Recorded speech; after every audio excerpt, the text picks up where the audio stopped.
Alléluia. Voilà, bonsoir à tous et bienvenue dans la famille du Seigneur. Est-ce que vous allez bien? Est-ce que vous allez bien? Il fait froid, mais je crois que nous sommes bien par la grâce de notre Seigneur. Dieu nous a réunis encore de nouveau ce soir. Et je dirais quel privilège. Pourquoi c'est moi?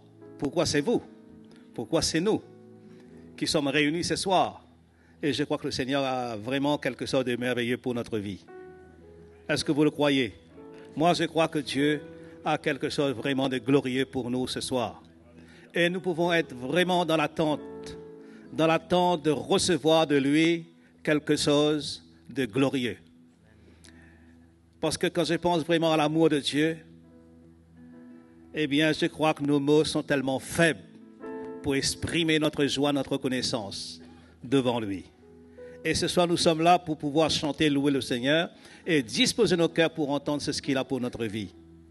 Allons ce soir préparer nos cœurs et permettons à ce que l'Évangile puisse continuer son œuvre dans notre vie. Alléluia. Vous êtes contents d'être là? Et bienvenue aussi à ceux qui nous suivent en ligne. Bienvenue à vous. Vous aussi, attendez-vous quelque chose de la part de notre Seigneur. Dieu est vivant, Dieu est bon. Il a aussi quelque chose pour vous ce soir, vous qui nous regardez en ligne. Et sans plus tarder, nous allons nous mettre debout et nous allons célébrer le nom de notre Dieu.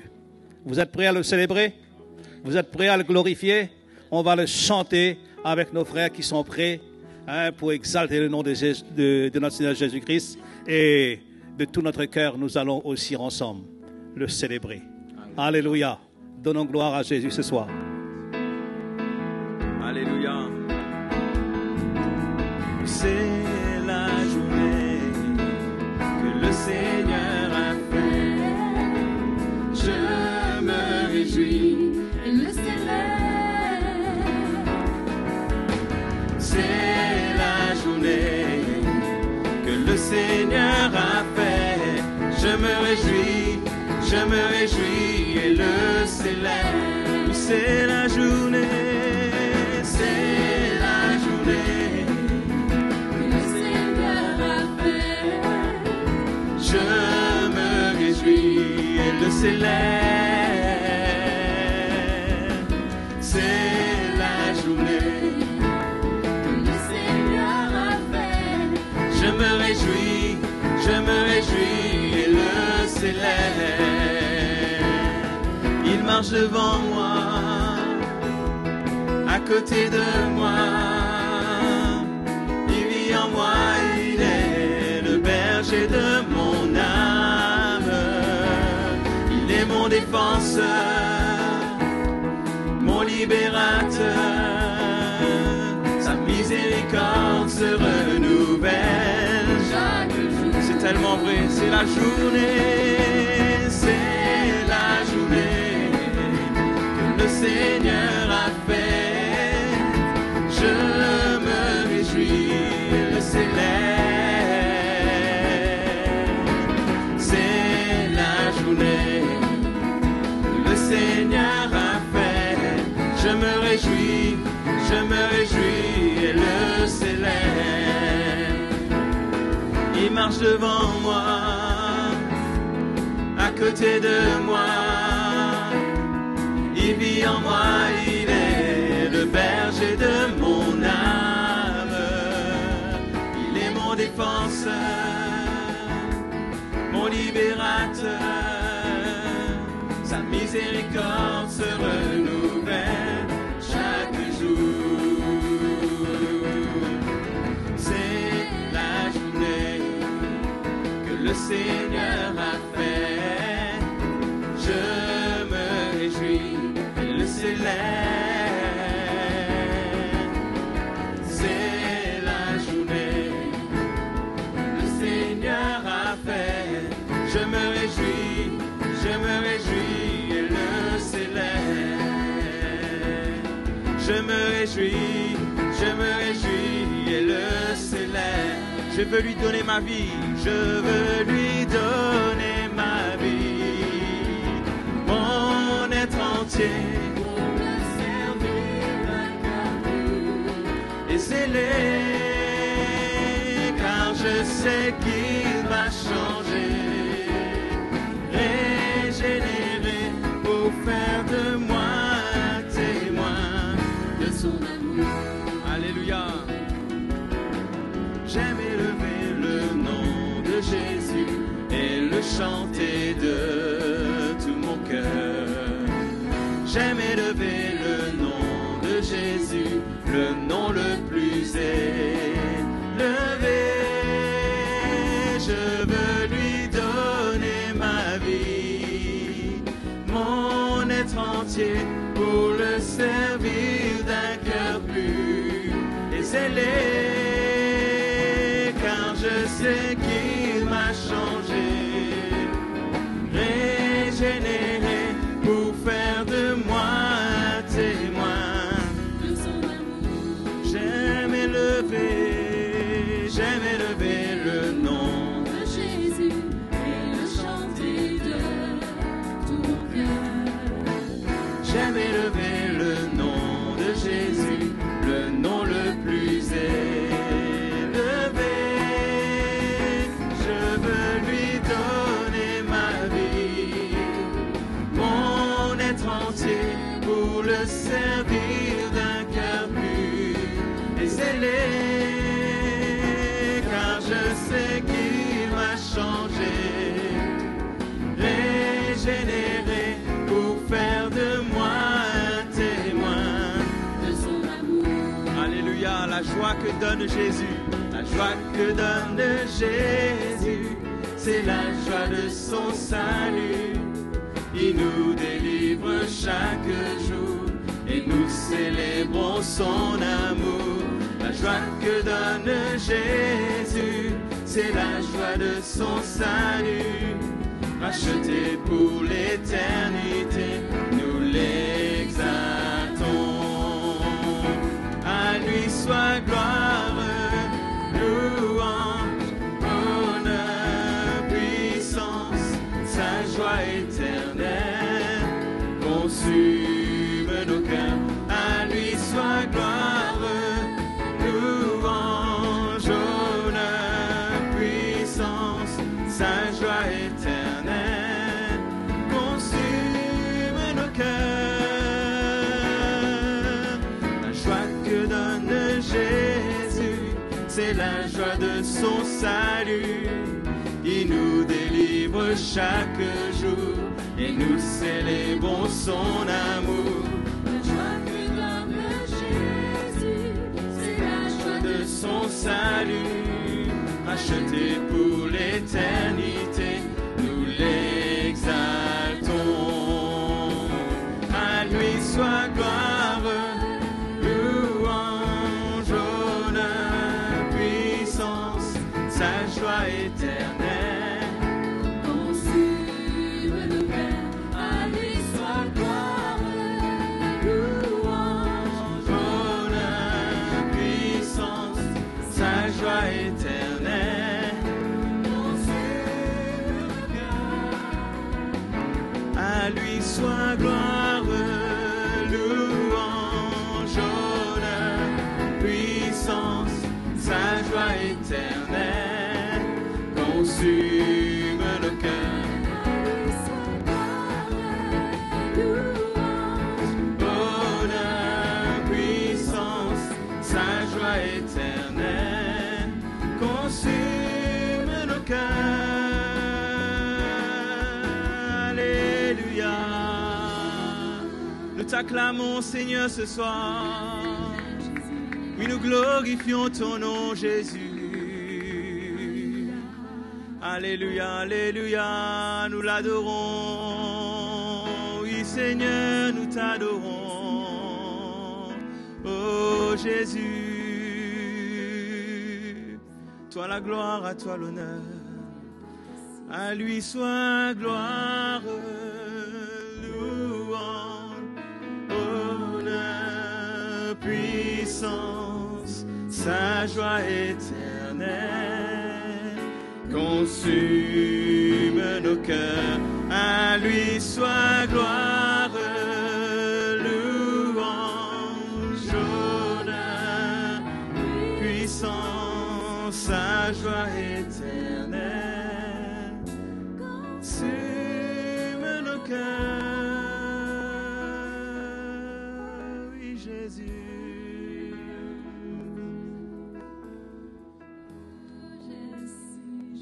Oui, quelle joie de t'adorer Seigneur.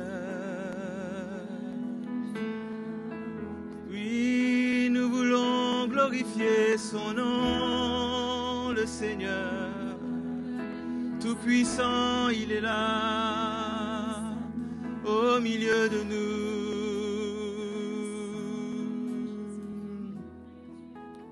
Merci Jésus.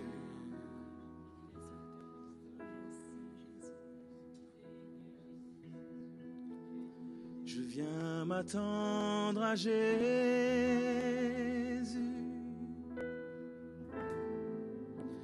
me trouver en ce lieu,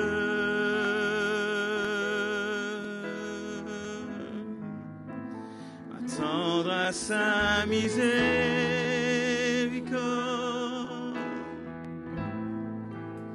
son amour et sa grâce.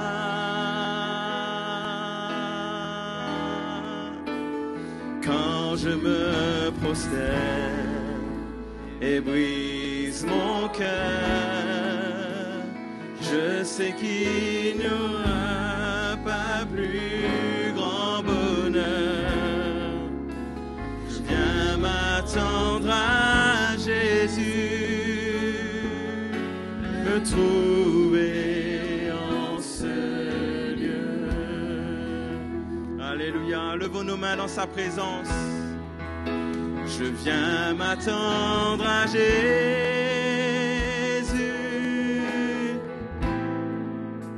me trouver en ce lieu, m'attendre à sa miséricorde,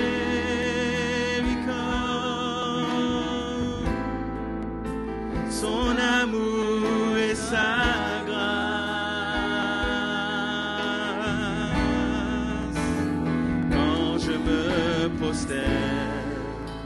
Et brise mon cœur, je sais qu'il n'y aura pas plus grand bonheur. Je viens m'attendre à Jésus, me trouver en ce lieu. Puis quand je me prosterne devant toi, Seigneur mon roi, je sais qu'il n'y aura pas plus grand bonheur. Je viens m'attendre à Jésus, me trouver en ce lieu.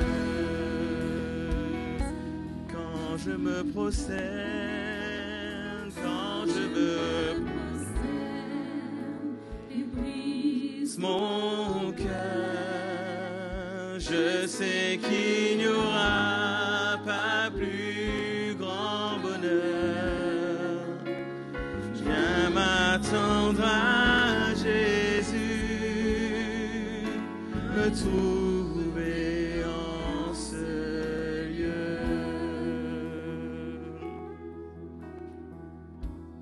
Dieu, tu es grand.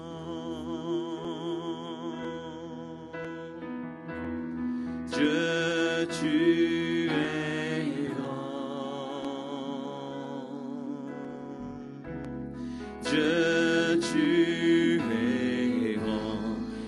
Dieu, tu es grand.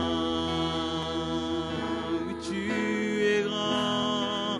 Dieu, tu es grand.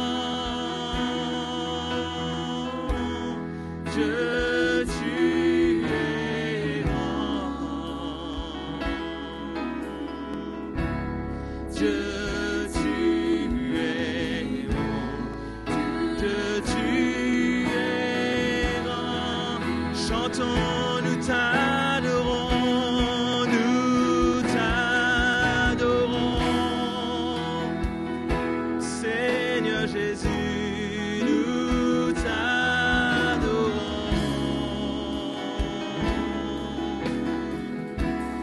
Nous t'adorons. Nous t'adorons. Oui, nous l'exaltons. Nous t'exaltons. Alléluia.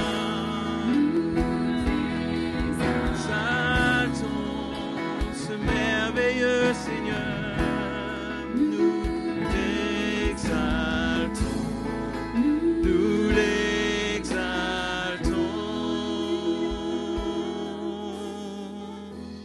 nous t'adorons,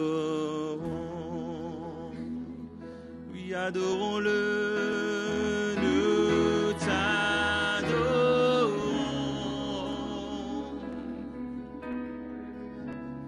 Nous t'adorons, nous t'adorons.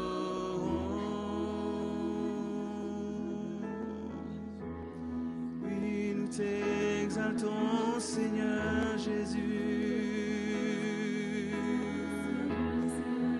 Oui, nous glorifions ton nom, Seigneur mon roi. Quelle joie de t'adorer, quelle joie de te louer, Seigneur. Oui, nous levons nos mains vers toi.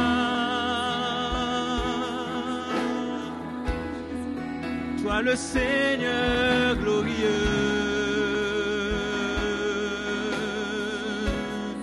Oui, je t'adorerai toute ma vie, Seigneur. Oui, nous l'adorons.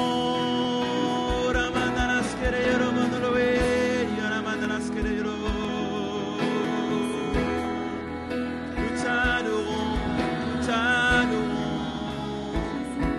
Alléluia.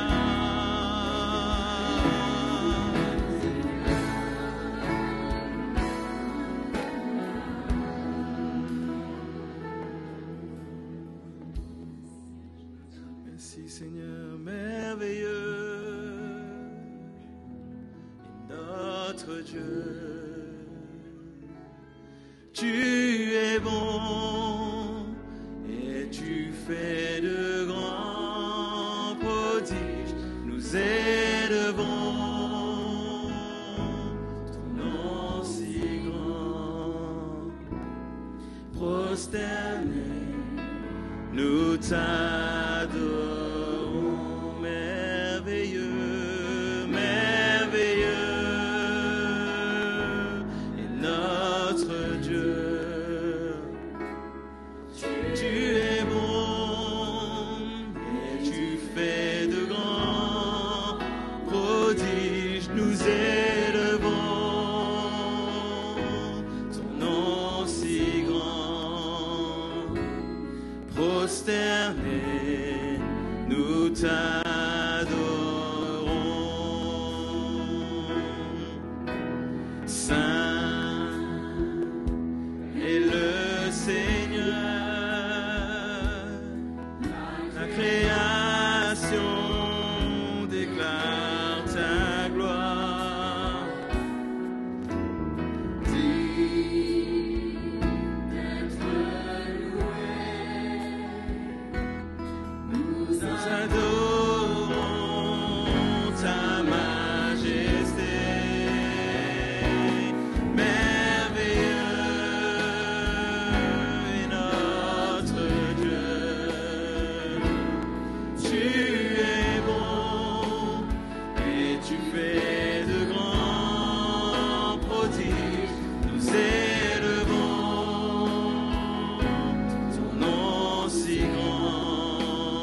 prosternés, nous t'adorons.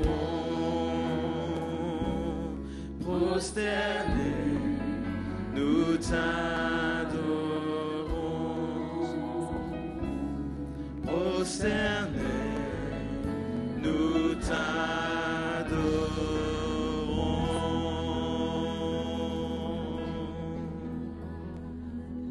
Alléluia.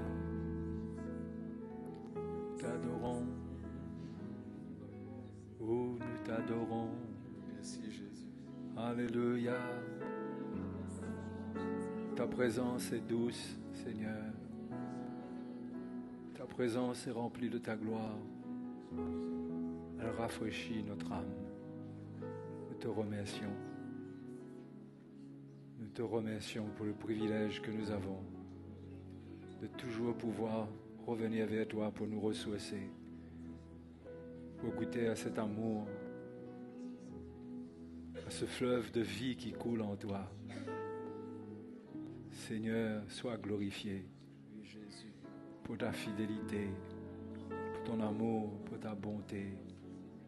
Merci Seigneur. Quel Dieu merveilleux tu es. Oui, mon Dieu, oui, Seigneur. Alléluia, tu es merveilleux, tu es bon. Gloire à Jésus, gloire à Jésus.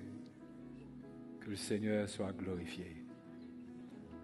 Bonsoir les frères et sœurs.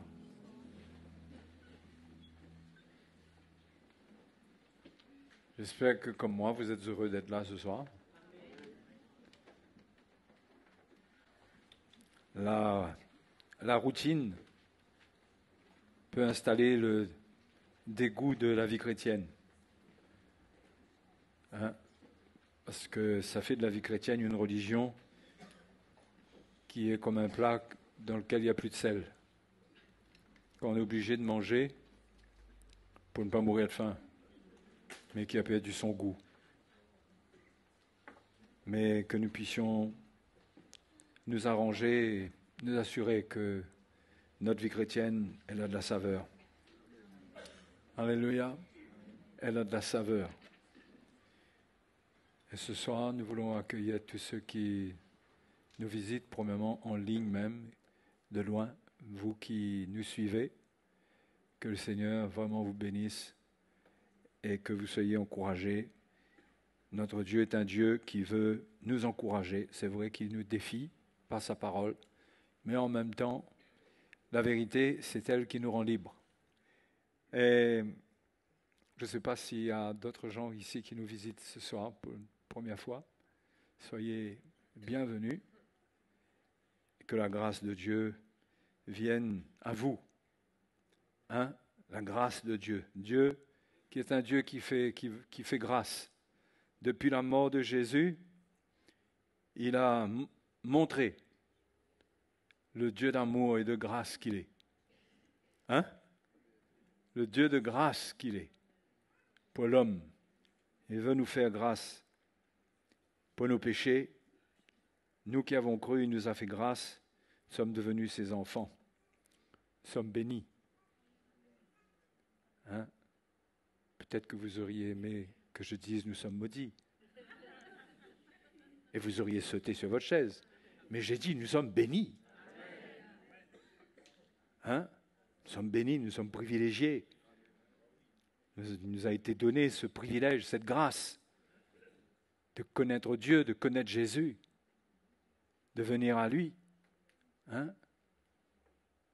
Et c'est un appel qui est adressé à tous les hommes. Pas tous répondent, mais on s'attend au Seigneur pour que tous ceux qu'il a destinés à la vie éternelle, qu'il a connus d'avance, entendront sa voix, entendront son évangile pour être sauvés. Et ce soir, je veux vous encourager concernant la fidélité du Seigneur. Notre Dieu est un Dieu fidèle. Hein? Et si vous voulez, on peut lire dans 2 Corinthiens 1, 18, où Paul veut tellement assurer aux Corinthiens de la sincérité de ce qu'il leur a dit, de toutes ses résolutions envers eux et pour ce que Dieu lui demandait de faire, il a voulu leur montrer qu'il était un homme de parole à l'image du Seigneur, qui est fidèle, qui ne change pas. Et là, il dit au verset 18, aussi vrai que Dieu est fidèle. La parole que nous vous avons adressée n'a pas été oui et non. Hein? Aussi vrai que Dieu est fidèle. La parole que nous vous avons adressée n'a pas été oui et non. Quand il y a de la fidélité, il n'y a pas un oui et un non. Il y a un engagement, il y a un oui permanent. C'est le caractère de Dieu. Hein? Et Paul dit, car le Fils de Dieu, Jésus-Christ, qui a été prêché par nous au milieu de vous, par moi, par Sylvain et par Timothée, n'a pas été oui et non, mais en lui, il n'y a que oui. Dieu est fidèle. Il n'y a pas en lui de oui et de non. Il n'y a que oui. Que oui. Extraordinaire. Non? Alors nous devons comprendre que si en Dieu il n'y a que oui, nous avons besoin de comprendre certaines choses. Parce que Dieu est fidèle. Et le verset 20 dit, car pour ce qui concerne toutes les promesses de Dieu, c'est en lui qu'est le oui. C'est pourquoi encore l'amen par lui est prononcé par nous à la gloire de Dieu.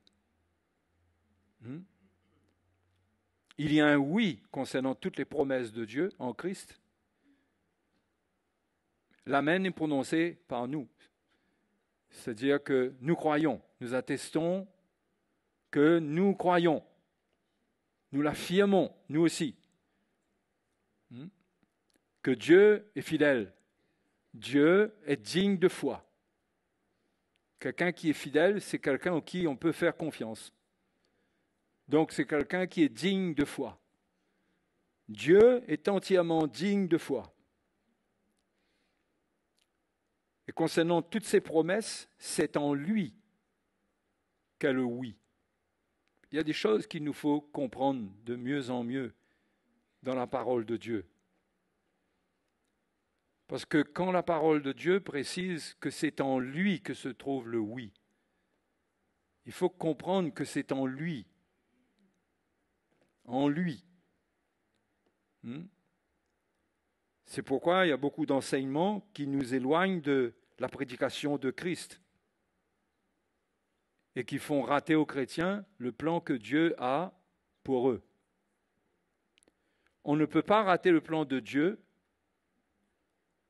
si on a la lumière de ce que c'est que d'être en lui. Parce que le oui de Dieu se trouve là-dedans. À tel point que Jésus dit dans Jean chapitre 15, « Si vous demeurez en moi et que mes paroles demeurent en vous, demandez ce que vous voudrez, cela vous sera accordé. » C'est une grande promesse que le Seigneur fait. Demandez ce que vous voudrez. Mais en demeurant en lui et que ses paroles demeurent en nous. Ce qui veut dire que là, il ne s'agit plus de la volonté de l'homme, de la chair. C'est sa parole qui prend notre cœur et nous demeurons en lui. Et c'est ça qui fait que ce qu'on va demander va être accordé. Déjà, ce que nous allons demander va être complètement influencé par le fait qu'on est en lui et que ses paroles demeurent en nous. Ces paroles ne nous amèneront pas ou nous amèneront de moins en moins à demander des choses selon la chair. C'est pourquoi l'apôtre Jean dit que si nous demandons quelque chose selon sa volonté, nous savons qu'il nous écoute, et si nous savons qu'il nous écoute, nous savons que nous possédons la chose que nous lui avons demandée. Les promesses sont claires. Quand vous regardez dans la parole de Dieu, il n'y a pas de oui et de non. Mais il faut comprendre, parce que la clé, c'est être en lui. Ce n'est pas juste utiliser le nom de Jésus. Hein? Parce qu'on a pris le nom de Jésus comme un moyen magique pour prier, pour demander des choses. Mais on a oublié que le Seigneur a dit dans Jean chapitre 15 que si nous demeurons en lui et que ses paroles demeurent en nous, nous demanderons ce que nous voudrons. Cela nous sera accordé. Il n'a pas dit d'utiliser son nom à tout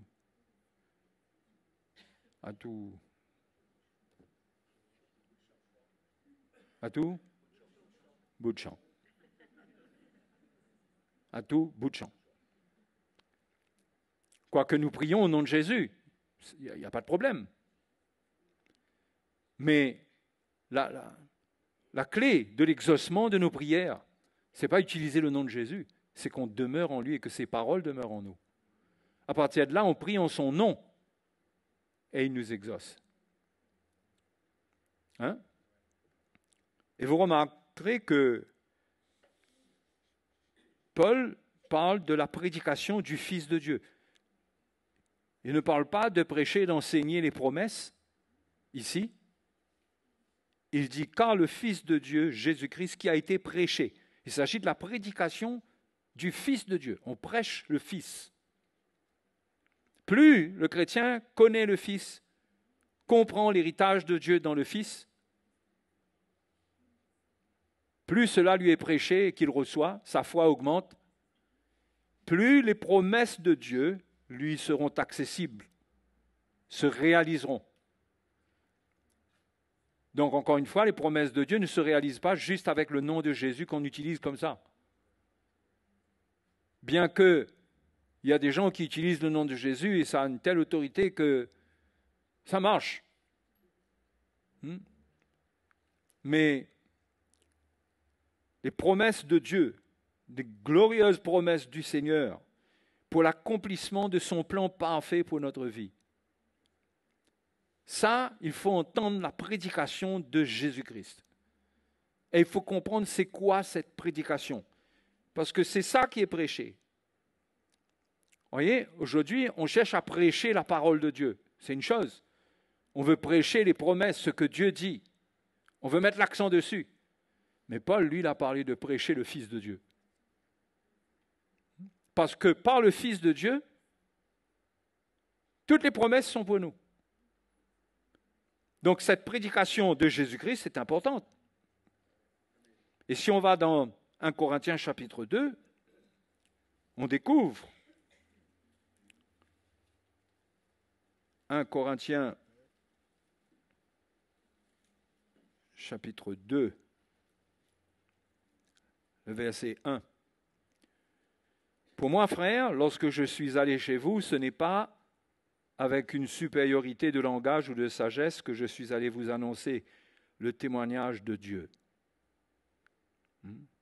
C'est-à-dire ce que Dieu veut faire, ce que Dieu a pour nous, son témoignage, qui est vrai, dans lequel il n'y a pas de oui et de non. Je suis allé vous annoncer le témoignage de Dieu. Quel témoignage? Car je n'ai pas eu la pensée de savoir parmi vous autre chose que Jésus-Christ et Jésus-Christ crucifié. Donc, quand Jésus est prêché, c'est Jésus-Christ crucifié qui est prêché. C'est le fondement de la prédication qui tourne le cœur de l'Église vers les promesses de Dieu et qui lui garantit la fidélité de Dieu, que Dieu fera, que Dieu agira. C'est pourquoi, dans ces derniers temps, il est clair que le Seigneur cherche l'attention de son peuple à travers la prédication de son Fils, à travers la prédication que Paul appelle encore dans 1 Corinthiens, chapitre 1, verset 18. Il dit, 1, 18, « Car la prédication de la croix est une folie pour ceux qui périssent. Mais pour nous qui sommes sauvés, nous qui? Nous les chrétiens. Pour nous qui sommes sauvés, elle est une puissance de Dieu. La puissance de Dieu, c'est elle qui réalise les promesses de Dieu. Les promesses de Dieu ne se réalisent pas comme ça, par le hasard ou par la force de l'homme, mais c'est la puissance de Dieu. Or, qu'est-ce qui permet à la puissance de Dieu d'agir? C'est la prédication de la croix. Quand Jésus crucifié est annoncé, que nous comprenons ce que Dieu veut nous dire par la mort de son Fils, nous comprenons la valeur de ses souffrances, de sa mort et de sa résurrection. Que nous avons la révélation de ce que c'est et que cela devient notre vie. C'est là-dedans, c'est ça, le Fils de Dieu qui est prêché et dans lequel il y a l'accomplissement des promesses de Dieu. Quand on se détache de cela, on va être déçu dans la vie chrétienne. On n'aura pas l'accomplissement de ce que Dieu a pour nous. Mais pour ce qui concerne toutes les promesses de Dieu, toutes ces promesses, c'est oui en Christ crucifié. Ses souffrances, sa mort, sa résurrection. Quand le chrétien accepte cela et voit dans cette mort du Seigneur son salut, la signature de Dieu pour lui dire que c'est là qu'il y a le oui pour son salut dans son entièreté, dans tout son accomplissement. Quand le chrétien accepte cela et qu'il ne se laisse plus distraire par rien et qu'il devient sobre d'esprit et que pour lui, il ne veut renouveler son intelligence qu'au travers de ce message parce que cela va l'amener dans une foi de plus en plus grande. Et la foi est importante pour expérimenter la fidélité de Dieu. Dieu est fidèle, mais l'élément qui nous connecte à la fidélité de Dieu, c'est la foi. C'est notre foi qui nous connecte à la fidélité de Dieu. Dieu est digne de foi, donc c'est quand nous avons foi en lui que ce Dieu qui est fidèle, qui est digne de foi, manifeste sa puissance. Et ce Dieu-là, il ne se manifeste pas n'importe comment. Tout le monde veut s'attendre à lui dans toutes les directions. Bien sûr qu'il y a beaucoup de choses qu'il fait, par sa grâce. Mais concernant le plan qu'il a pour chacun de nous, nous devons donner attention à cette prédication du Fils de Christ crucifié. Entendre le message de la mort du Seigneur. Ne pas détacher nos regards de cette prédication, mais laisser ce message nous renouveler, nous imprégner et augmenter une foi saine en nous pour accueillir, pour prendre les promesses qu'il y a dedans pour nous. Parce que Paul dit que cette prédication de la croix, pour nous qui sommes sauvés, c'est la puissance de Dieu. Plus on l'écoute, plus on ouvre notre cœur et qu'on s'identifie à elle, plus nous sommes préparés pour l'héritage de Dieu. Et Dieu est fidèle. Il le fera. Il accomplira ses promesses. Là, il est fidèle. Donc, notre Dieu est fidèle. Il veut agir en notre faveur. Mais Dieu n'est pas fidèle à tel point que nous pouvons lui imposer notre volonté. Dieu n'est pas fidèle pour faire nos caprices. Dieu a un plan auquel il faut se conformer. Et si on se conforme à son plan, à ses voies, oui, nous verrons sa fidélité. Et qu'il est impossible que ce Dieu-là mente. Nous le verrons. Tout chrétien, tout frère, toute sœur, qui croit dans le message de la prédication de Christ crucifié, qui identifie sa vie à ce message, qui ne raisonne pas, qui ne se laisse pas distraire par toutes sortes de messages, mais qui se laisse captiver par ce message et qui comprend ce qu'il faut faire pour demeurer en lui. C'est-à-dire en prenant notre croix. On demeure en lui. Eh bien, tout chrétien qui prend cette attitude expérimentera la fidélité de Dieu. Et la fidélité de Dieu ne peut pas se mesurer dans le temps par nous. Dieu n'est pas fidèle selon le temps qu'il prend pour agir. Est-ce que vous comprenez ça? La foi, c'est croire en un Dieu qui est souverain. Il est souverain. Il a dit oui, il fera, et on ne doit pas douter qu'il le fera. Il faut de la patience. C'est pourquoi l'Épître aux Hébreux nous dit que c'est par la patience, par la persévérance et la foi que nous hériterons des promesses. Il faut souvent de la patience. L'homme n'aime pas attendre. L'homme veut voir des miracles tout de suite. Il souffre, il a un problème. Il veut voir le miracle tout de suite. Je ne dis pas que ce n'est pas légitime. Dans certains cas extrêmes, ou dans n'importe quel cas, on peut s'attendre au Seigneur. Mais Dieu veut nous enseigner de grandes leçons de patience. De patience, parce que par la patience, il accomplit une œuvre précieuse en nous. Et nous devons le comprendre et ne pas nous impatienter lorsqu'il nous semble que Dieu tarde. C'est ce que Jacques dit. Est-ce que lorsqu'il faut attendre, cela voudrait dire que Dieu nous a oubliés? Jacques chapitre 1. Est-ce que lorsque nous sommes dans des épreuves et que nous ne désirons que ces épreuves s'arrêtent et que ça ne s'arrête pas, est-ce que ça veut dire que Dieu nous a abandonnés? Que Dieu n'est plus fidèle? C'est là l'épreuve de la foi, le test de la foi. C'est que nous croyons en lui, le Dieu souverain, qui décide ce qu'il y a de meilleur pour nous. Non? Qui décide ce qu'il y a de meilleur pour nous.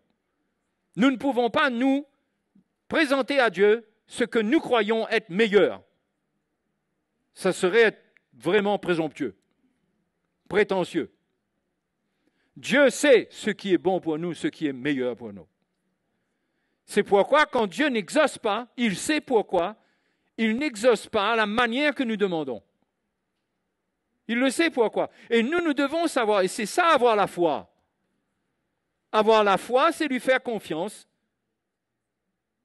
même quand il nous semble qu'il ne répond pas. Et notre foi ne doit pas dépendre d'une réponse de sa part. Notre foi ne doit dépendre de rien. Nous croyons tout simplement. Nous croyons.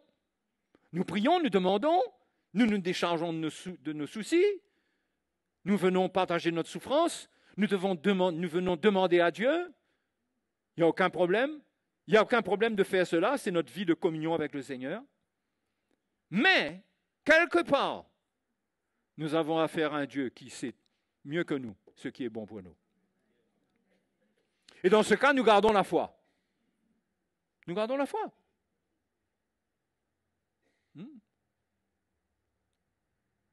Et nous faisons attention à ceux qui veulent nous faire croire que nous n'avons pas la foi parce que nous ne sommes pas exaucés dans le miracle qu'eux, ils voient qu'on a besoin. Et ils viennent semer de l'impatience en nous, de l'incrédulité en nous. Parce que les choses ne se passent pas vite, où est notre foi? La foi ne dépend pas de cela. La foi ne dépend de rien. Elle est basée sur le Seigneur, le Dieu souverain, en qui nous avons confiance. Amen. C'est ce genre de foi-là qui doit être connecté à la fidélité de Dieu, qui nous connecte à la fidélité de Dieu, où nous persistons, nous signons que notre Dieu est avec nous. Que notre Dieu est avec nous, il n'est pas contre nous. Que notre Dieu agit. Que notre Dieu sait ce qu'il y a de meilleur pour nous. Que nous n'avons pas à croire qu'il change, que c'est un Dieu d'humeur. Non.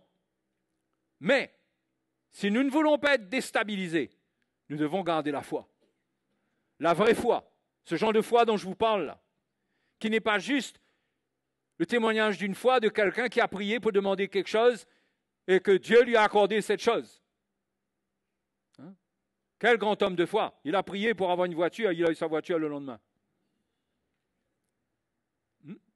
Possible. Dieu peut mettre la foi dans le cœur de quelqu'un pour quelque chose et il l'accomplit très rapidement. Il peut le faire instantanément. Ça peut être une guérison d'ailleurs. Il peut le faire. Mais nous devons faire attention d'interpréter l'absence de résultats immédiats et de conclure à de l'incrédulité. Mais nous devons regarder au cœur de celui qui persévère et savoir que sa persévérance, sans l'exaucement immédiat, c'est la preuve d'une vraie foi, d'une grande foi. Non?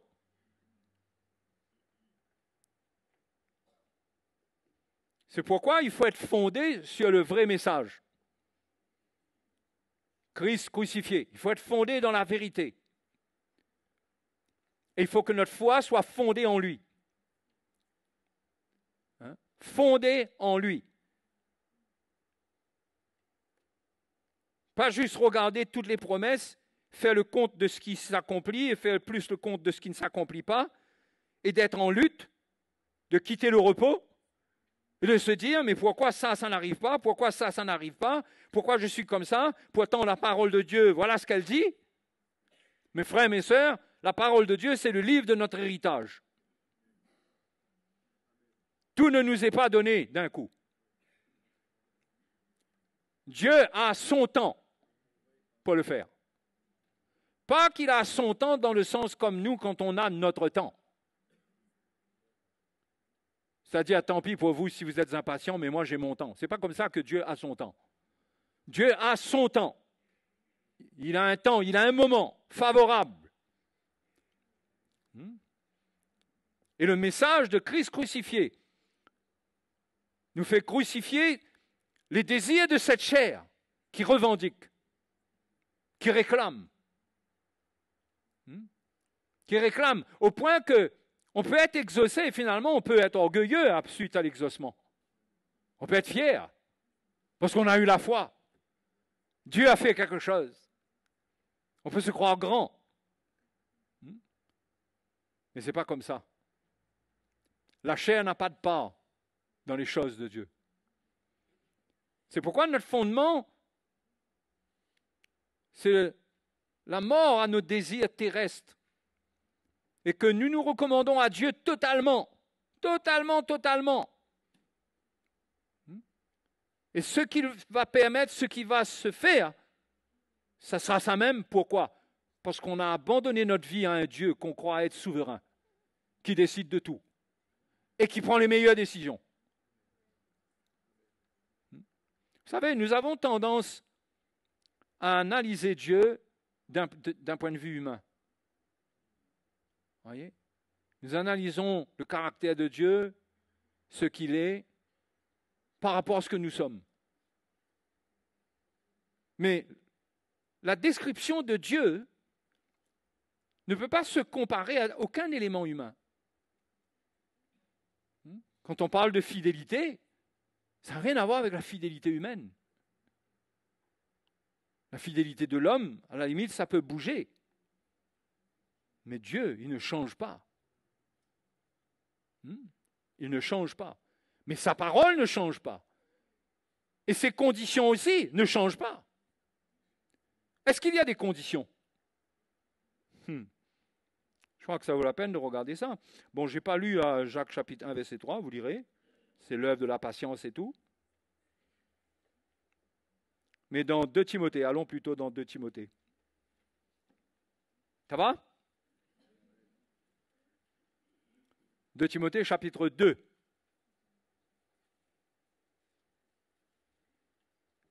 Verset 11. Cette parole est certaine. Une parole certaine. Ça vaut le coup de lire. Et ça commence par un si. si nous sommes morts avec lui, nous vivrons aussi avec lui. Si nous persévérons, parce que si nous sommes morts avec lui, à la limite, ça pourrait parler de notre conversion, ça. Nous sommes morts avec lui, nous avons pris notre baptême, nous avons été ensevelis avec lui. Maintenant, notre vie est cachée avec Christ en Dieu. Nous sommes morts avec lui, nous avons la vie éternelle, nous vivrons aussi avec lui.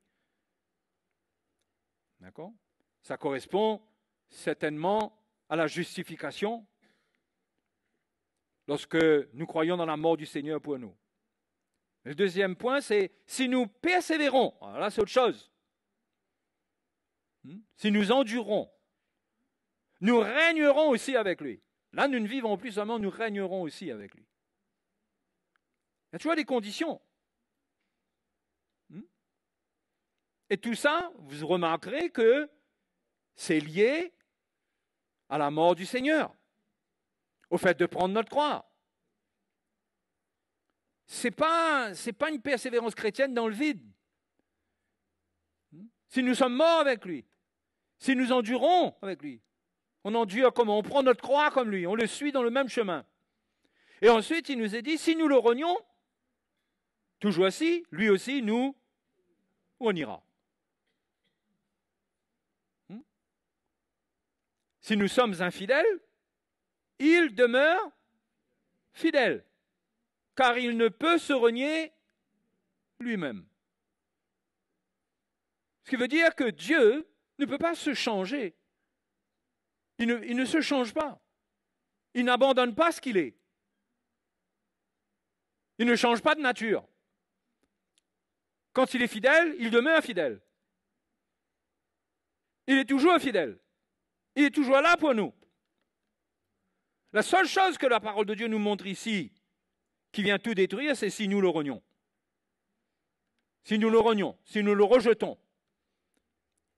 Si solennellement, nous l'abandonnons, volontairement, d'une manière que Dieu ressent, que nous ne voulons vraiment plus de lui. Ça, c'est lui qui décide de cela. C'est à personne de juger. Ce n'est pas parce que quelqu'un aujourd'hui n'est plus à l'église qu'il a abandonné ou qu'il s'est retiré que ça veut dire qu'il a renié le Seigneur. On ne peut pas amener de jugement là-dedans. Mais il y a un danger, si nous le renions, lui aussi nous reniera. OK ? Mais si nous sommes infidèles, nous avons des faiblesses dans le parcours. Nous ne sommes pas parfaits. Parce que ça, c'est clair que nous ne sommes pas parfaits. Si nous faillissons à un moment ou à un autre dans certains domaines, il demeure fidèle. Il demeure fidèle parce que ce que nous sommes, et heureusement que c'est comme ça, ce que nous faisons et ce que nous sommes, heureusement que ça ne change pas. Parce que sinon, ça aurait valeur de fidélité de l'homme, ça. L'homme, il est fidèle tant que tu es fidèle. Il peut supporter de rester fidèle face à l'infidélité jusqu'à un certain niveau, mais il y a un moment où sa fidélité devient infidélité. Mais Dieu ne peut pas se renier lui-même, il reste fidèle. Il reste fidèle. Pourvu qu'il n'a pas abjuré sa foi, qu'il n'a pas renié sa foi, qu'il n'a pas complètement abandonné, mais rejeté, apostasié. Sinon, Dieu demeure le même pour lui. Hein? S'il est mort avec Christ, il vivra avec Christ. Il ne persévère pas, il ne va pas régner avec Christ, c'est-à-dire qu'il y a un niveau de récompense qu'il n'aura pas, mais il est toujours à un niveau où Dieu le sauve. Dieu est là pour lui, Dieu est fidèle. Vous comprenez? Qui comprend? Donc, heureusement que la fidélité de Dieu n'est pas comme celle de l'homme. La fidélité de Dieu se prouve, c'est prouvé au travers des âges, des siècles, où ce que Dieu a annoncé dès le départ, il l'a accompli. jusqu'à la mort de Jésus. Il a accompli ses promesses envers Israël. Il y a encore des promesses qui doivent être accomplies, qui vont s'accomplir à la fin des temps. Mais tout ce que Dieu a promis dans sa parole, tout s'accomplira. Tout. Et pour nous, tout s'accomplira si nous gardons la foi. C'est-à-dire si nous gardons cette foi, que Dieu est fidèle. Nous lui donnons les rênes de notre vie. Si nous cherchons à prendre les rênes de notre vie entre nos mains, cela veut dire que nous avons un doute qu'il est fidèle pour nous amener jusqu'au bout. Nous voulons amener notre part. Mais c'est dangereux. Il faut le laisser faire. La foi relâche tout entre les mains du Seigneur. Oh. C'est pourquoi Jésus a dit que si quelqu'un veut le suivre, il faut qu'il renonce à lui-même. Il faut qu'il renonce. Dans Luc, il est dit, il faut qu'il renonce à tout ce qu'il possède. Parce que souvent, nous utilisons ce que nous possédons pour nous aider. Mais ce que nous possédons ne peut pas nous aider, que ce soit matériellement, que ce soit en termes de ce que nous sommes naturellement, rien ne peut nous aider. Il n'y a que Dieu, dans sa fidélité, qui pourra nous faire entrer dans son plan, dans son royaume. Il n'y a que lui. Oh, oh.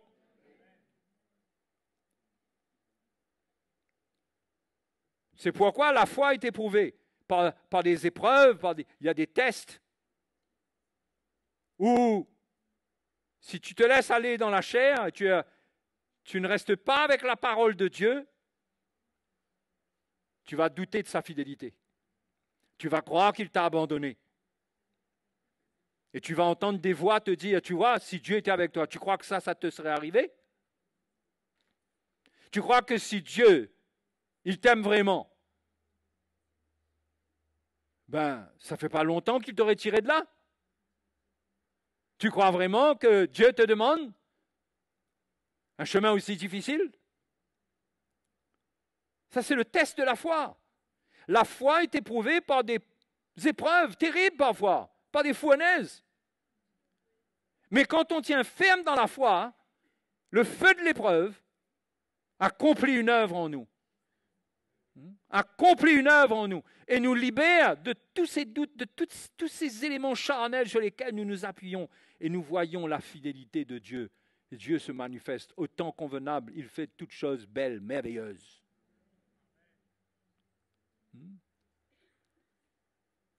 Donc il faut veiller sur soi pour ne pas se décourager. L'Épître aux Hébreux nous encourage d'avoir les regards sur Jésus, au chapitre 12.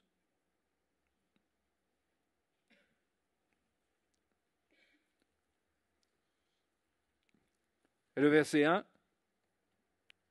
il nous dit, nous donc aussi, puisque nous sommes environnés d'une si grande nuée de témoins, rejetons tout fardeau et le péché qui nous enveloppe si facilement, et courons avec persévérance dans la carrière qui nous est ouverte.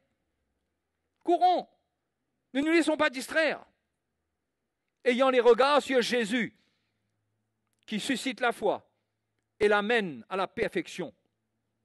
Vous voyez, il amène notre foi dans la perfection, il nous amène dans la maturité concernant notre relation avec Dieu. Il nous amène dans une confiance en Dieu comme une confiance de la même nature que sa foi et sa confiance qu'il a eue en le Père lorsqu'il est allé mourir. Il allait perdre sa vie, mais il savait qu'il serait ressuscité. C'est-à-dire qu'il allait tout perdre, mais il savait que Dieu allait tout lui redonner. Le perfectionnement de la foi, c'est apprendre à abandonner totalement sa vie pour que Dieu accomplisse sa volonté. C'est ce que Jésus a vécu pour nous sauver. C'est pourquoi nous sommes sauvés parfaitement. Et si nous voulons le salut parfait de Dieu, nous aussi, devons avoir les regards sur Jésus. Comment ça? Lorsque le Fils de Dieu est prêché, cette prédication lève nos yeux vers Jésus, nous regardons vers lui, nous ne sommes pas dans l'erreur concernant ce qu'il est. Et nous aussi, nous prenons notre croix, nous le suivons, nous faisons confiance. Parce qu'il est fidèle, notre Dieu. Le Dieu qui a permis la mort de son Fils pour sauver les hommes et qui l'a ressuscité d'entre les morts, c'est le même Dieu qui nous conduit. Mais nous n'avons pas la foi du Seigneur Mais la Bible nous dit qu'il va susciter la foi et la mener à la perfection. Lui qui, en échange de la joie qui lui était réservée, a souffert la croix, méprisé l'ignominie et s'est assis à la droite du trône de Dieu. Voilà où il a atterri. Considérez en effet celui qui a supporté contre sa personne une telle opposition de la part des pécheurs, afin que vous ne vous lassiez point l'âme découragée. Attention au découragement. Attention d'en avoir assez de l'épreuve. De se retourner contre Dieu par des murmures. Attention à cela. Mais gardons la foi. Laissons-le conduire toutes choses. Vous savez ce qui est extraordinaire avec le Seigneur? C'est que le Seigneur, il est le Dieu des fins extraordinaires. Avec le Seigneur, souvent, le début ressemble à une catastrophe. L'Ecclésiaste dit, écoutons la fin du discours. Ça a commencé par Adam et Ève, une grande catastrophe, l'humanité tombe, chute. Mais ça va finir. Ça va finir par la gloire de Dieu à la fin. La terre sera restaurée. Ceux qui auront cru, ils verront ça. Ça va bien finir. Mais même dans l'histoire d'Israël, les miracles qui ont eu lieu. Pharaon, pour penser qu'il aurait pu rattraper les Israélites, mais la mer s'est retournée contre lui et contre ses cavaliers. Au dernier moment, c'est extraordinaire. Parce que le Seigneur ne les a pas vaincus d'un coup, il a gêné leur marche. Il a cassé les roues de leur char. Il a mis un feu entre le peuple de Dieu et les cavaliers de Pharaon. Il aurait pu les détruire là. Non? Pourquoi faire tout ça?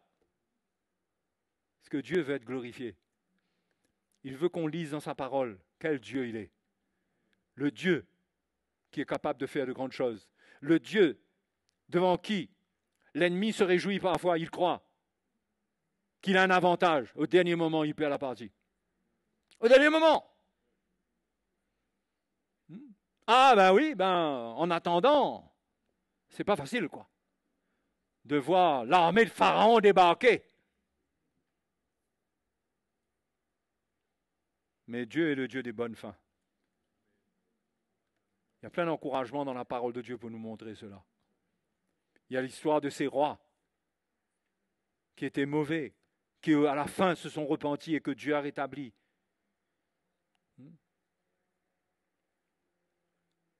Dieu est fidèle. Jamais en retard. Pourtant, Lazare a le temps de mourir. Il est en retard, puisque Lazare est mort. Non? On n'aurait pas dit ça, nous? Nous, les grands spirituels que nous sommes là. Hein? On attend que Jésus arrive pour guérir Lazare. Jésus n'arrive pas. En plus, il semble faire exprès. Il fait exprès. Il attend, il laisse Lazare mourir. Tout le monde dit trop tard. Quand il revient, Marie m'a dit trop tard, Seigneur. Tout le monde dit trop tard. Tout le monde commente. Ah ouais, lui qui a ouvert les yeux des aveugles, qui a fait de grandes choses et tout, il n'aurait pas pu, etc. Tout le monde y va de son commentaire. Et Jésus se tient devant le tombeau. Il ressuscite Lazare. Hein? Il ne faut jamais abandonner la foi. Jamais abandonner la foi. N'abandonne pas la foi. Garde l'espoir. Plus que d'espoir, garde la foi. Quand on regarde l'histoire d'Abraham, le père de la foi, promesse extraordinaire. Et les années passent. Il voit qu'il vieillit. Et Dieu dit que la postérité naîtra de toi, par Sarah. Et il ne fait pas semblant de vieillir. Hein? Il arrive 100 ans. Hein, elle arrive loin. Et puis finalement, un jour, Dieu le visite. Et Dieu lui annonce l'incroyable. C'était tellement incroyable que Sarah a eu une réaction incrédule de rire et que ça a donné le nom de son fils. Isaac qui veut dire rire. Mais Sarah a eu son enfant. Mais quelles épreuves entrent en attendant depuis la promesse jusqu'à l'accomplissement de la promesse. Mais quelles épreuves ils ont eues. Mais Dieu a été fidèle. Quand vous regardez l'histoire de Joseph, Dieu lui annonce des choses grandes. On dirait que c'est parti. Il va dominer sur ses frères, c'est lui. Il est l'homme de la situation. Tout d'un coup, il n'est plus rien, il frôle la mort. Ses frères même, au lieu d'accepter qu'il règne sur eux, ses frères veulent le tuer. Il se retrouve dans une situation contraire. Il perd tout espoir. Ça ne s'arrête même pas au fait que là, il est quelque part perdu dans les champs. Ses frères le vendent. Il est renvoyé en Égypte, vendu à des Ismaélites. Et l'histoire va loin, loin, loin, loin, loin même. Et parfois, les histoires de notre vie vont loin. On croit que c'est perdu. Seulement dans la citerne, on le retire de la citerne, on le renvoie, on le vend comme esclave. Il arrive là-bas, finalement, on dirait qu'il y a une petite amélioration. Il se retrouve chez Potiphar. Finalement, il y a une histoire avec la femme de Potiphar. Il se retrouve en prison. En prison, il dit à un des prisonniers, souviens-toi de moi quand tu vas sortir. Pendant 2 ans, le gars, on dirait qu'il l'a oublié. Mais au final, Joseph sort de prison. Dieu l'élève d'un coup. D'un coup, Dieu l'élève comme ça. Interprétation d'un songe. Joseph devient presque le roi d'Égypte, en dessous de Pharaon. Dieu est le Dieu des bonnes fins, mes frères et sœurs. Il est fidèle. Pendant que le peuple de Dieu était en Assyrie, il y avait des hommes qui voulaient l'extermination du peuple d'Israël, des Juifs. Ils ont tout fait avec la haine. Il y avait un certain Aman, ou Aman, pour d'autres. Ce Aman, il voulait la tête de Mardoché, le Juif, et au travers de lui, il voulait faire tuer tout le monde. Et là, on dirait que sur l'échiquier, là, il joue aux échecs. On dirait qu'il prend tout. Il prend le fou, il prend la reine, il prend le cavalier, il prend tout. On dirait que sur la table d'échecs, il ne reste plus qu'un pion avec la reine face à toute l'armée des adversaires du peuple de Dieu. Au dernier moment, le Seigneur utilise tout ce qu'il a fait, sa potence a servi pour le pendre.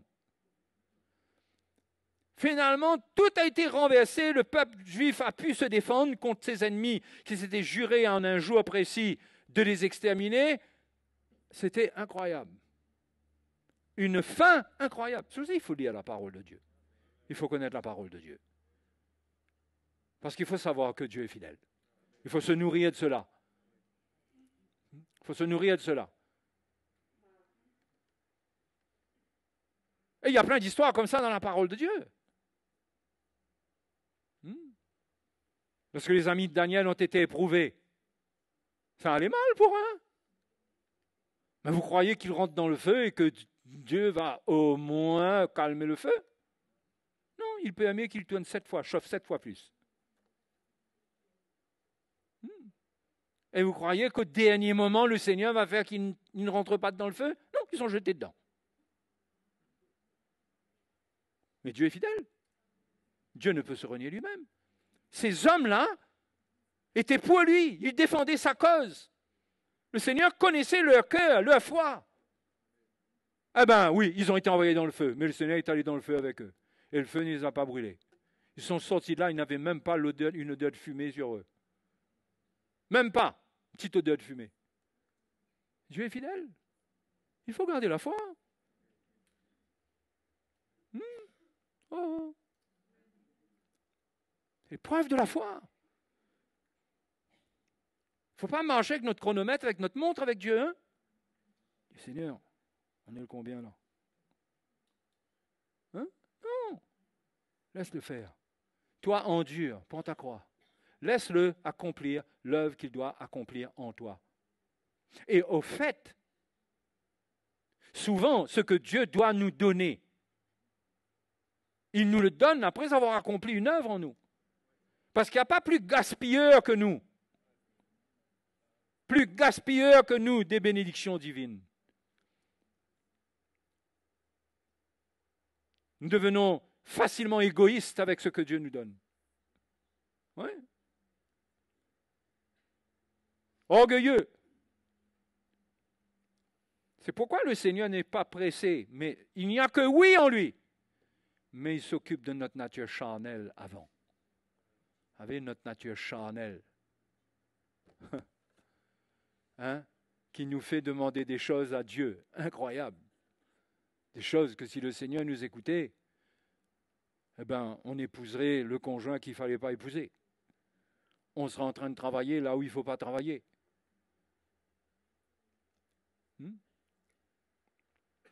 On se retrouvait dans des circonstances incroyables. Mais Dieu est le Dieu des bonnes fins. Il sait finir les histoires. Le commencement, quelque part, l'homme, lui, il gâche beaucoup de choses. Mais à la fin, le Dieu fidèle qui ne change pas, si on garde la foi en lui, malgré toutes nos erreurs, malgré toutes nos bêtises, c'est pourquoi il ne faut pas se condamner dans notre chemin. On fait tous des erreurs. Quand on regarde, peut-être que c'est à cause de moi, si je n'avais pas fait ça, si ceci, si cela.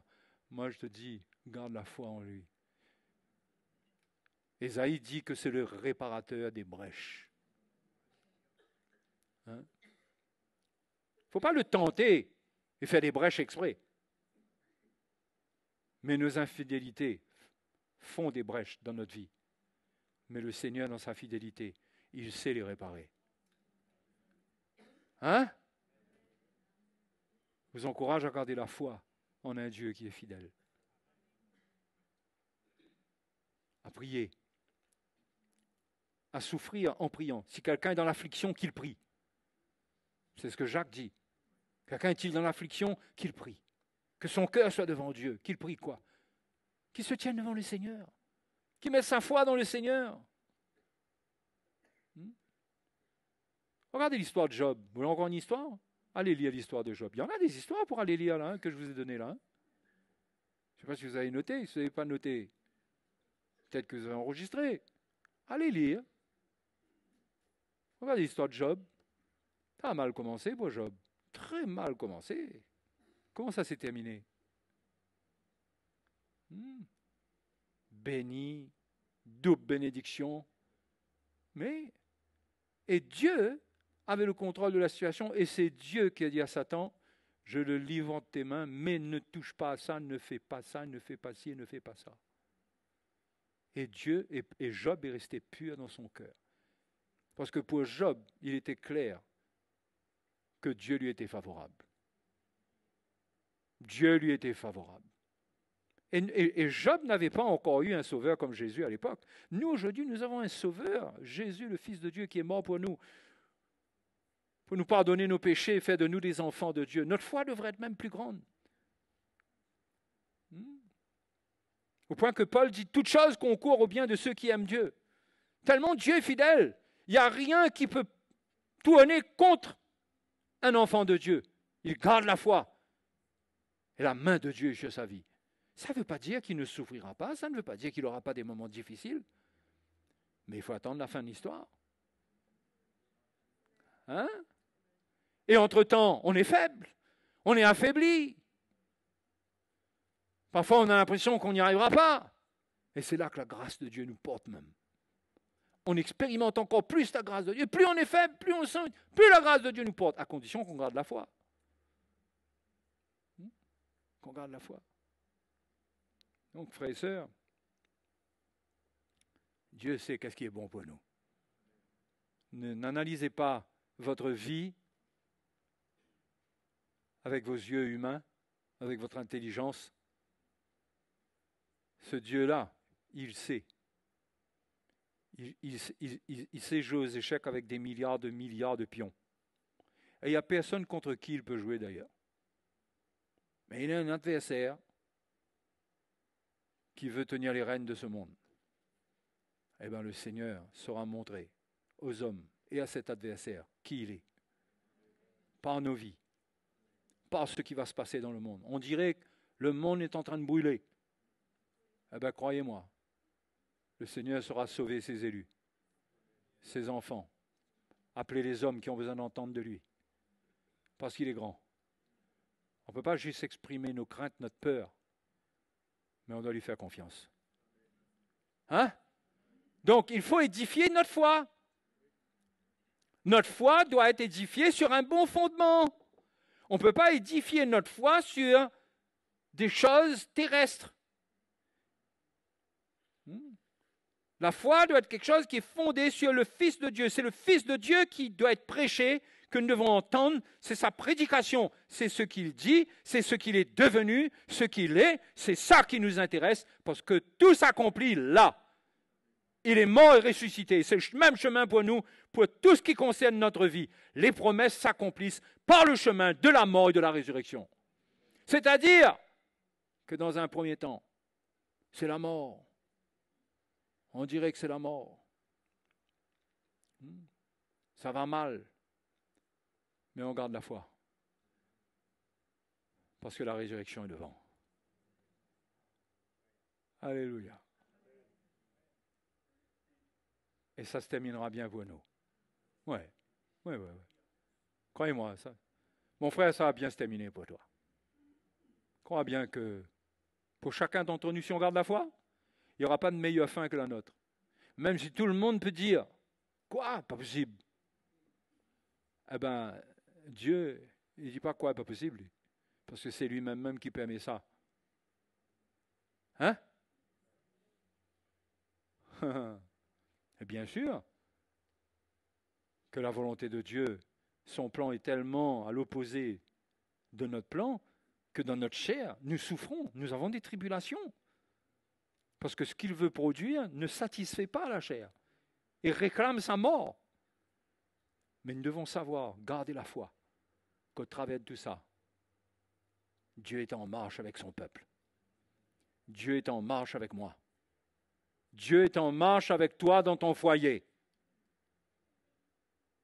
Ton foyer est secoué?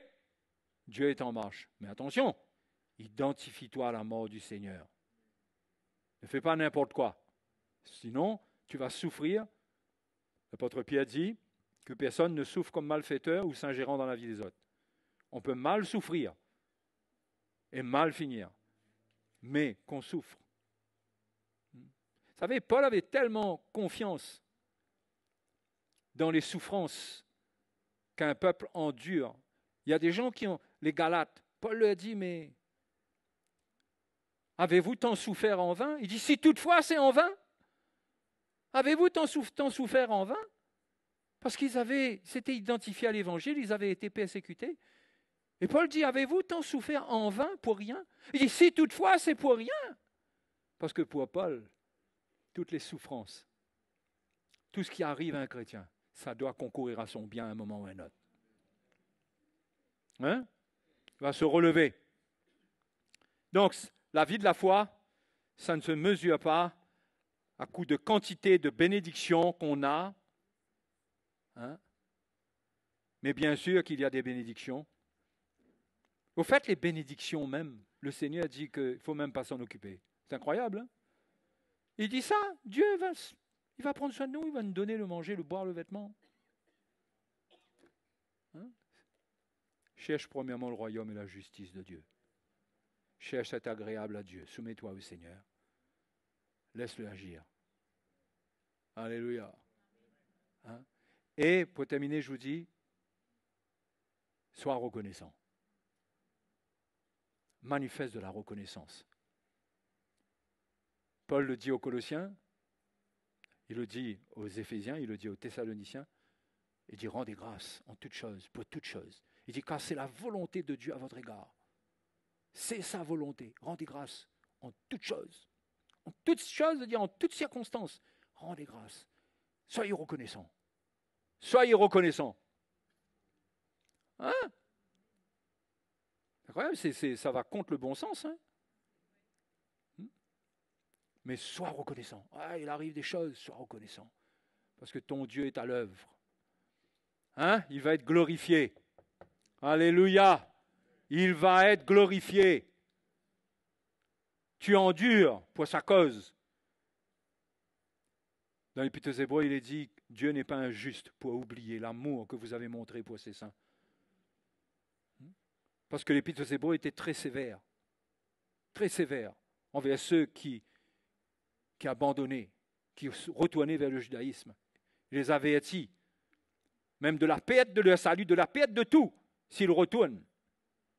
Mais en même temps, l'auteur dit que même si nous disons des choses comme ça, mais Dieu n'est pas injuste pour oublier l'amour que vous avez montré pour son nom, ayant et rendant encore des services aux saints. Hein? Mes frères, mes sœurs, vous croyez que votre service, votre soutien, vous croyez que tout ce que vous faites dans le royaume de Dieu, pour l'avancement du royaume de Dieu, vous croyez que ça c'est dans le vide? Vous croyez que c'est juste, allons faire. Mais mes frères, mes sœurs, nous semons dans un terrain éternel. Là où nous semons, la semence tombe. Personne ne peut reprendre cette semence-là. Hein? Un jour, on goûtera tout ce qu'il y a dedans, la moisson de ce qu'il y a dedans. Et croyez-moi, Dieu est fidèle. Au jour de la résurrection, Jésus a promis qu'il nous sera rendu tout ce qu'on aura donné au jour de la résurrection. Vous croyez qu'on va monter au ciel avec un coffre rempli d'argent? Hein? Parce qu'on aura donné aux pauvres, parce qu'on aura soutenu son royaume, la cause de son évangile? Au jour de la résurrection, il y a quelque chose qu'on va expérimenter qui sera tellement glorieux que l'or et l'argent de cette terre, ça sera tellement fade à côté. Ça n'a aucune valeur. Tout cela ira au feu. Mais les bonnes œuvres produites par les saints, parce qu'ils aiment le Dieu, ils servent Dieu, ils s'investissent, ils soutiennent, ils donnent. Quand il y a une mission, ils donnent. Alléluia. Hein? Ils sont prêts à faire des sacrifices. Croyez-moi. L'auteur de l'Épître aux Hébreux a dit, Dieu n'est pas injuste pour oublier. Dieu est fidèle. Dieu n'a pas de trou de mémoire. Hein? Qu'est-ce que vous dites ça, vous? Qu'est-ce que vous dites de ça? Travaillez pour votre résurrection. Œuvrez pour votre résurrection. Servez Dieu en vue de la résurrection. Gardez-vous purs. Séparez-vous du monde du péché pour la résurrection. Ce jour vient. Ce jour vient. Ce jour, vous allez moissonner en un clin d'œil. Vous n'aurez pas plus que ce que vous méritez, ni moi, ni vous, ni moi. Mais travaillons, parce que Dieu est fidèle. Vous êtes d'accord avec ça? Hein? On travaille parce que Dieu est fidèle. Les jeunes, servez le Seigneur parce que Dieu est fidèle. Ne laissez pas le monde dévorer vos années, vos jeunes années, en vous faisant passer par le chemin de la drogue, de l'alcool, de la débauche, de la rébellion. Économisez vos années. Investissez votre vie dans le royaume de Dieu en vue de la résurrection. Ce jour approche. Ce jour approche. Amen. Ça sera trop tard, on ne pourra pas dire après si j'avais su. On ne le dira même pas. On ne saura peut-être même pas ce qu'on aura raté. Mais la Bible dit que tous les corps glorifiés ont des éclats différents, comme les étoiles des cieux. Dieu ressuscite et donne à chacun un corps. Il y a quelque chose qui va dénoter qu'il y a une récompense. La Bible dit ceux qui enseignent la justice, ils seront comme les étoiles dans les cieux, ils brilleront. Plaise à Dieu que j'en fasse partie.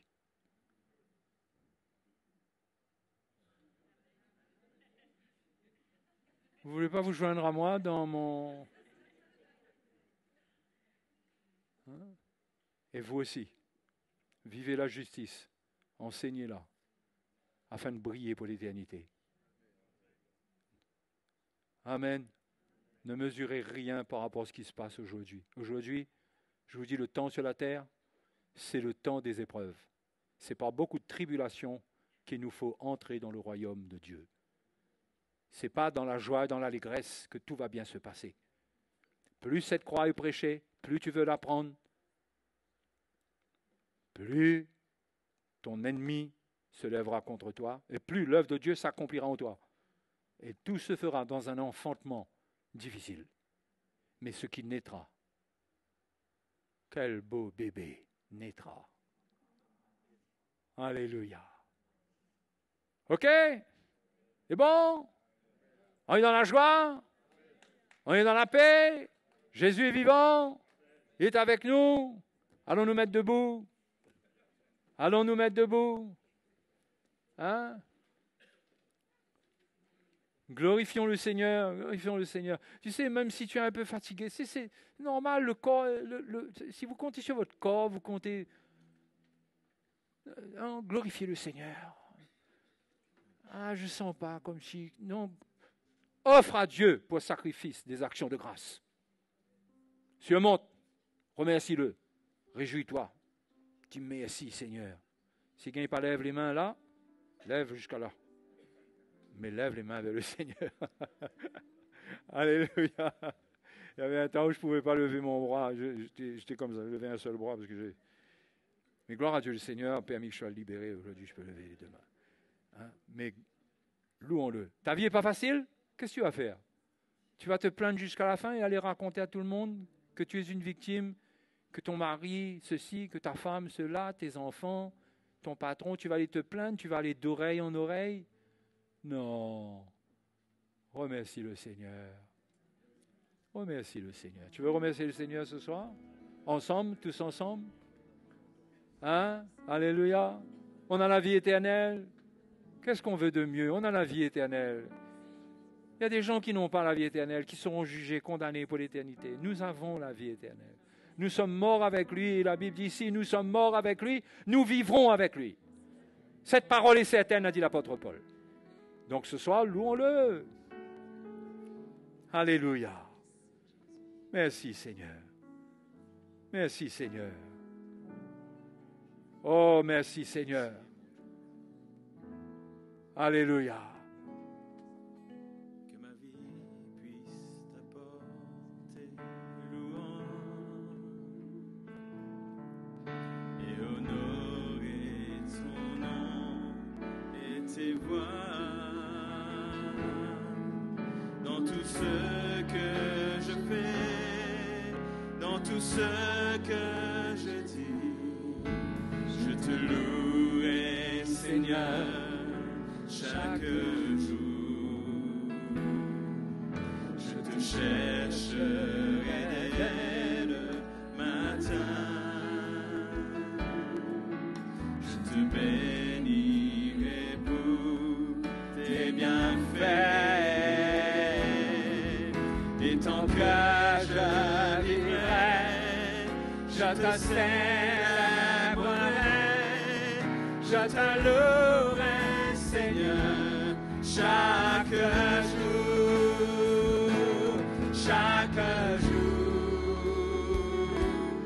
de ma vie. Je te louerai, Seigneur, chaque jour de ma vie. Je te louerai, Seigneur, chaque jour. Que ma vie puisse t'apporter louange et honorer ton nom et tes voix. Tout ce que je fais, dans tout ce que je dis, je te louerai, Seigneur, chaque jour. Je te chercherai dès le matin. Je te bénirai pour tes bienfaits. Et tant que je vivrai, je te célébrerai, je te louerai, Seigneur, chaque jour, chaque jour de ma vie. Je te louerai, Seigneur, chaque jour, chaque jour de ma vie. Je te louerai, Seigneur, chaque jour, chaque jour de ma vie. Je te louerai, Seigneur, chaque jour de ma vie. Je te louerai, Seigneur, chaque jour. Je te louerai, Seigneur, chaque jour. Je te louerai, Seigneur, chaque jour. Pour tout ce que tu es, je sois la gloire. Pour tout ce que tu es, je loue ton nom. Pour tout ce que tu es, j'élèverai mes mains en louant. Seigneur, je t'adore pour tout ce que tu es. Seigneur, je t'adore pour tout ce que tu es. Pour tout ce que tu es, reçois la gloire. Pour tout ce que tu es, je loue ton nom. Alléluia. Pour tout ce que tu es, j'élèverai ma voix en louange. Seigneur, je t'adore pour tout ce que tu es. Oh, je t'adore. Seigneur, je t'adore Pour tout ce que tu es. tout ce que tu es. Alléluia. Oui, reçois la gloire. Tout ce que tu es, je loue ton nom. Pour tout ce que tu es, j'élèverai ma voix en louange. Seigneur, je t'adore pour tout ce que tu es. Seigneur, je t'adore pour tout ce que tu es. Seigneur, je t'adore pour tout ce que tu es. Seigneur, je t'adore pour tout ce que tu es. Seigneur, je t'adore pour tout ce que tu es. Seigneur, je t'adore pour tout ce que tu es. Alléluia. Oh, gloire à Jésus. Est-ce à dire que dans nos épreuves, nous n'allons pas nous attendre au Seigneur pour qu'il fasse un miracle? Bien sûr que oui. Bien sûr. Et Dieu veut voir cela en nous, une attitude où on croit. On croit en sa parole, on croit en ce que Jésus a accompli pour nous et on s'attend à cela. On s'attend à cela. Mais on ne fait pas une fixation forcée au point que ça nous décourage et que notre foi dépende du résultat. Mais on peut s'attendre à des miracles que Dieu fait. Il y a beaucoup de choses que le Seigneur fait pour nous. Qu'il fait dans la vie des frères et des sœurs. Des miracles dans leur corps. Parfois il fait, parfois il ne fait pas. Parfois ça prend du temps. Parfois ça ne prend pas de temps. Mais ayons les regards sur le Seigneur, sur rien d'autre. Dieu a un plan pour nous. Il a une manière de nous conduire. Il sait ce qu'il fait. Si nous nous humilions sous sa main puissante, il nous élèvera au temps convenable. Il sait à quel moment il faut faire quelque chose. Il le sait. Il a un but dans toute chose pour notre vie, dans tout ce qui nous arrive. Nous ne comprenons pas. Parfois, il y a des choses que nous ne comprenons pas aujourd'hui, qui nous arrivent aujourd'hui. Mais c'est par devant que nous réalisons. Ah ben c'est vrai, je suis passé par là, mais finalement, c'est une bénédiction à cause de ce que le Seigneur a fait. Ne nous plaignons pas de notre vie. Soyons reconnaissants. Hein? Moi, comme je le dis toujours, bien sûr, si on a mal, on a le droit de pleurer. On ne va pas dire à quelqu'un, tu ne vas pas pleurer là.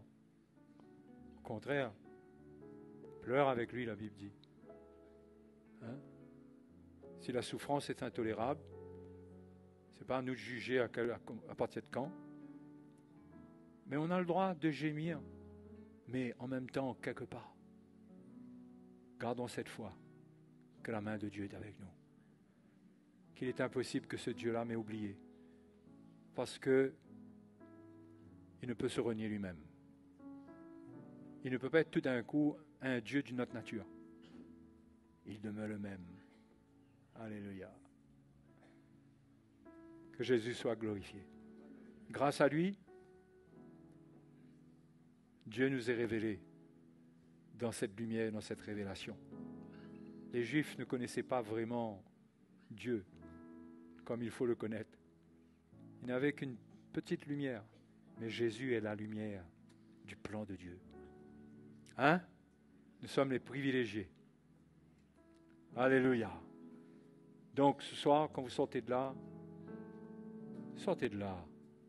reconnaissant. Avec le sourire de la vie éternelle. On peut dire ça? Tiens, celui-là, il a le sourire de la vie éternelle. Bon, on ne va pas tous devenir des gens qui ont été formés. Mais je vous souhaite de trouver cette paix, de ne pas vous soumettre à n'importe quoi qui peut vouloir vous terroriser et vous faire perdre votre espérance. Et réjouissez-vous, croyez en lui. Il est bon, il est fidèle. OK? Dieu est digne de